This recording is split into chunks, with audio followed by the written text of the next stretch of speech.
Well, hello. Here we are, week whatever it is. I guess it's week 5 of our CSA unboxing videos. Just reading my plain dealer. Came in the mail actually yesterday. It's dated for today, but sometimes you get it early, which is a bonus. Lots of good stuff in here. Important story at the top about the giant solar farm that is being proposed for just outside of the village.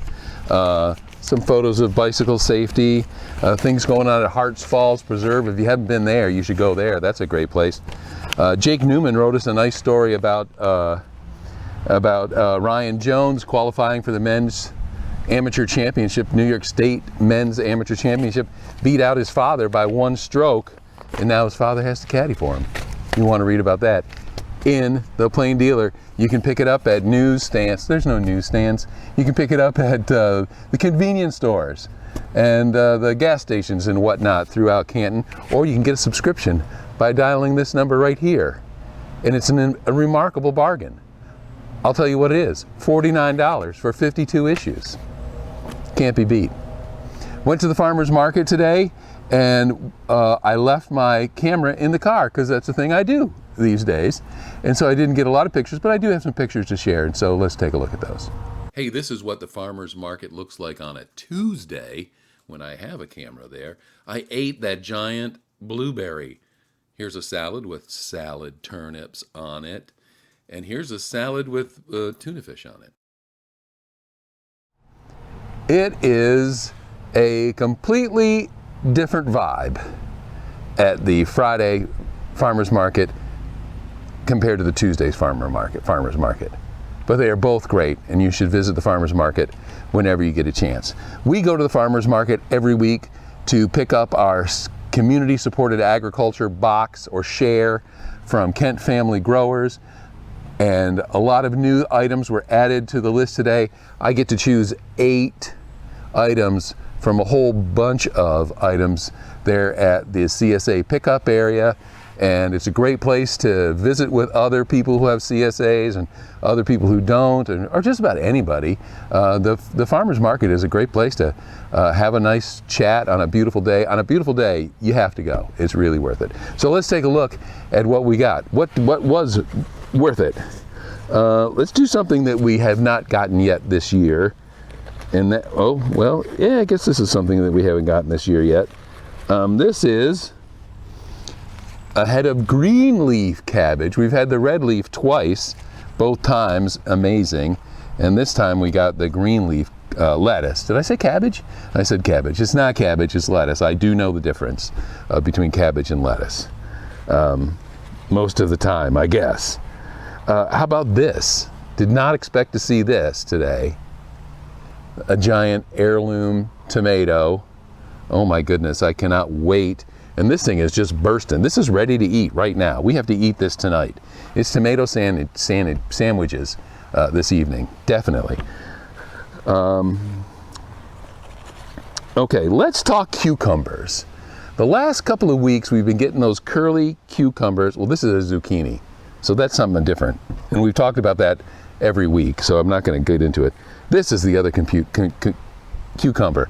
Now, I don't know if these straight cucumbers are the same kind of cucumbers as the curly cucumbers that we get, but those curly cucumbers, I was eating those last week, and they are so good. They have like a citrusy taste to them that is, I was going to say indescribable, but I will describe it. Citrusy. It has a citrusy taste to it.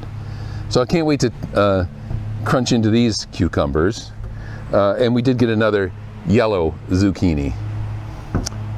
Cukes and Zooks, choose 4. Sounds like a party game, doesn't it?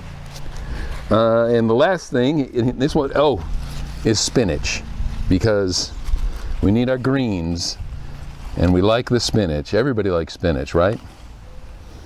When I was a kid, if you cleaned your plate, your parents called you a Popeye. And Popeye likes spinach, and so it's all gone full circle. That all makes sense, right?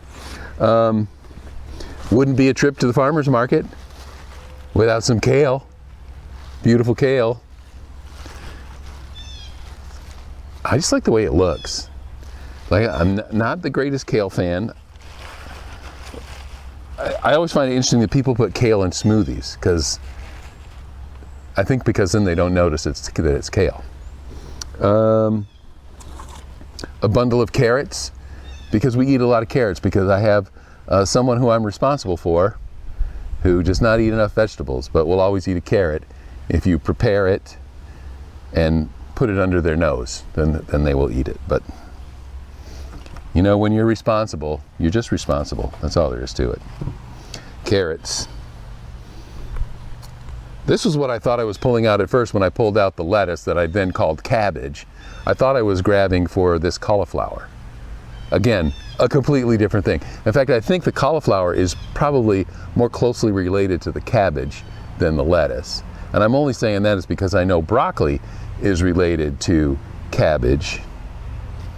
But this isn't like broccoli either, so, you know, everybody's related. We are all brothers, right?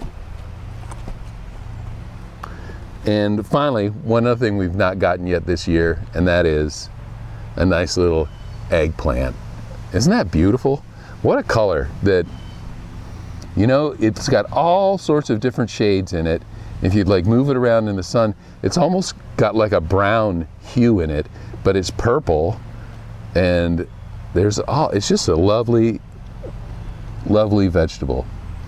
So there we have it, 8 items, our share this week at the Kent Family Growers community supported agriculture table that we pick up at the Canton Farmers Market every Friday. So we've been doing this thing all season long, where I found this Reader's Digest article about weird food combinations. And I've kind of come to the realization that this isn't a real article. This is kind of like a clickbaity thing. It's not a horrible clickbaity thing where you have to keep, you know, opening up new pages to find things. It's all in one fell swoop. But nobody worked very hard on this thing, because so the flavor this week, or the weird food combination this week, let me get it out here. First, take care of my napkin. I have a plate of cheese, not in a very attractive plate of cheese, but I have some cheddar and I have some Monterey pepper jack. And so the weird food combination that they offered was chocolate and pizza.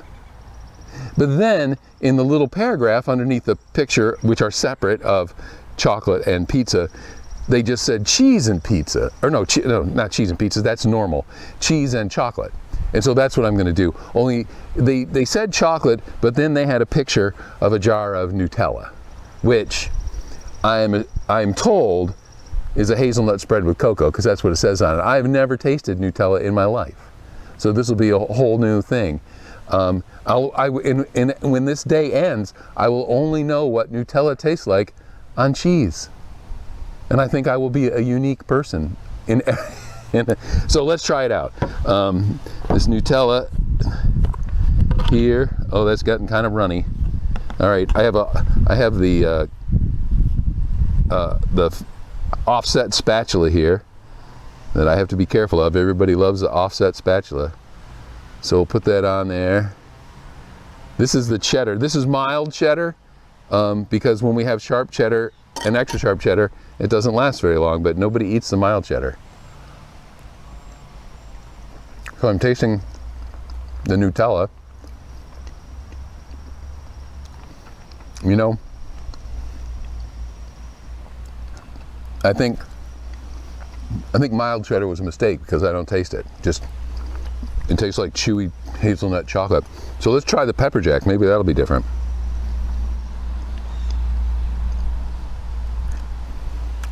So at your next party, you can just put out a jar of Nutella next to the ranch dressing.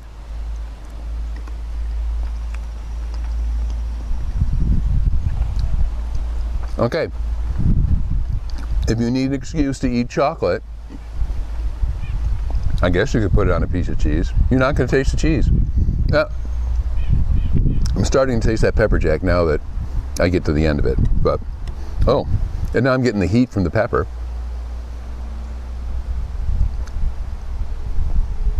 It's not really going together. It's just like two things right in a row. So, thanks for bearing with me. Thank you for your kind indulgence. Chocolate and cheese. Try it if you want.